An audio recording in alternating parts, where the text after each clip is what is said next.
ஒரு ரயில் போய்கிட்டு இருக்கு. அதில் ஒரு பெரியவர் பிரயாணம் பண்ணிகிட்டு இருக்கிறார்.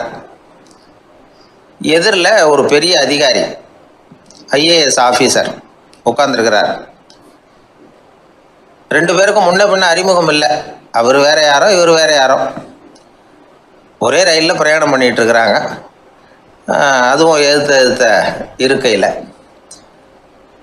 ஏதோ ஒரு நகரத்தில் வண்டி நின்றுது. ரெண்டு பேரும் கீழே இறங்கினாங்க. பெரியவர் ஒரு ட்ரங்க் பெட்டியோட கீழே இறங்கினார். அந்த அதிகாரி கையில் ஒரு சின்ன பெட்டி. அவர் அந்த சின்ன பெட்டியை கீழே வச்சுட்டு கூலி கூலின்னு கத்திக்கிட்டு இருந்தார். இந்த பெரியவர் பார்த்தார். ஐயா, இந்த பெட்டி மட்டும்தானா, இல்லை இன்னும் ஏதாவது இருக்குதா அப்படின்னு விசாரித்தார்.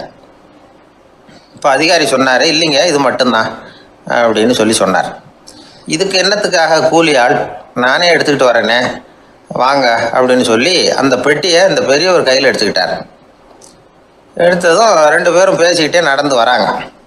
இப்போ பெரியவர் சொன்னார், இப்போ உள்ள நாகரிகம் எப்படி இருக்குன்னா, சுமை கால் பணம், சும கூலி முக்கால் பணம் அப்படிங்கிற மாதிரி இருக்குது. பணத்தை வீணாக்கிறதோட இது கௌரவம்னு வேற நினைக்கிறாங்க அப்படின்னார். அவர் சொல்கிறது சரிதான். 10 ரூபாய் மதிப்புள்ள ஒரு சுமையை 30 ரூபா கொடுத்து தூக்கிட்டு போவோம். நாமே அதை தூக்கினா நமக்கு கௌரவ குறைச்சல் அப்படின்னு நினைப்போம். இதுதான் நம்ம நிலைமை. ஆனால் அந்த பெரியவர் என்ன சொன்னார் தெரியுமா? நீங்கள் எங்கே போகணுமோ அது வரைக்கும் நானே இதை எடுத்துகிட்டு வரேன் அப்படின்னார். அந்த அதிகாரி பக்கத்தில் உள்ள ஒரு ஹோட்டல் வரைக்கும் போனார். பெரியவரும் அங்கே கொண்டுட்டு போய் பெட்டியை வச்சார். உடனே அந்த பெரிய அதிகாரி அவருக்கு பணம் கொடுக்கறதுக்காக பர்ஸை எடுத்தார். உடனே இவர், ஐயா எனக்கு கூலி எதுவும் வேணாம், உங்களுக்கு சேவை செய்கிறது என்னுடைய கடமை. நான் இந்த சேவையை செய்தது பணத்துக்காக இல்லை, அன்புக்காக அப்படின்னு சொல்லிவிட்டார். அதுக்கப்புறம் அவர் நன்றின்னார். ரெண்டு பேரும் பிரிஞ்சுட்டாங்க. இது முடிஞ்சது.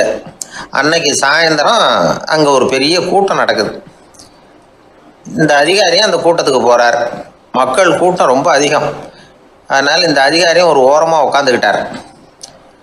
அப்புறம் கொஞ்ச நேரத்தில் இந்த முக்கிய விருந்தினர் பேசுகிறதுக்காக வரார் மேடைக்கு. மேடையில் இருந்த பெரியவங்கள்லாம் எழுந்திரிச்சு நின்று அவருக்கு மாலை போட்டு மரியாதை செய்கிறாங்க.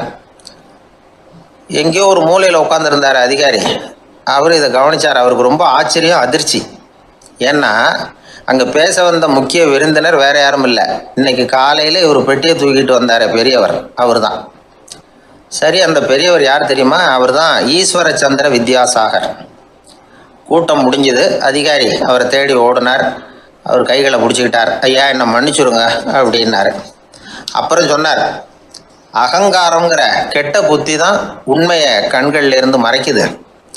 அகங்காரம் தான் மனுஷனை அழிக்குது. நீங்கள் ரொம்ப பெரிய மனிதர், இருந்தாலும் மனிதத்தன்மையோடு நடந்துக்கிறீங்க. இந்த அன்பு, தயவு, பொறுமை இதெல்லாம் இல்லைன்னா மனிதனாக இருக்கிறதுல என்ன பிரயோஜனம் அப்படின்னு சொல்லிவிட்டு அந்த அதிகாரி போனாராம். மனிதத்தன்மைன்னா என்ன அப்படிங்கிற கேள்விக்கு இந்த பெரியவர் ஒரு உதாரணம். இப்பெல்லாம் அப்படியா இருக்கிறாங்க? ஒரு பெரியவர் ஒரு பெட்டியை தூக்கிட்டு வந்துக்கிட்டு இருக்கிறார். ஒரு இளைஞன் ஓடி வந்தான். கொடுங்க சார், நான் தூக்கிட்டு வரேன்னா. கொடுத்தார். வாங்கி தலையில் வச்சுக்கிட்டான். அப்புறம் சொன்னான், அடுத்தவங்க சிரமப்படக்கூடாதுங்கிறது என்னுடைய கொள்கை அப்படின்னா. அது நல்லது தான்னார் அவர். கடைசியில் பெட்டியை கொடுத்தான். வாங்கிக்கிட்டு பர்ஸை திறந்தார் பணம் கொடுக்கறதுக்காக. வேணாங்க அப்படின்னு விட்டான் அந்த இளைஞன்.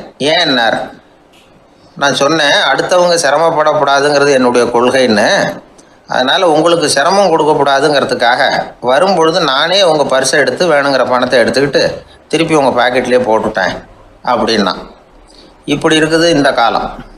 அதனால் வாழ்க்கையில் அன்பு, தயவு, பொறுமை இதெல்லாம் ரொம்ப அவசியம் அப்படிங்கிறத நாம் புரிஞ்சுக்கணும்.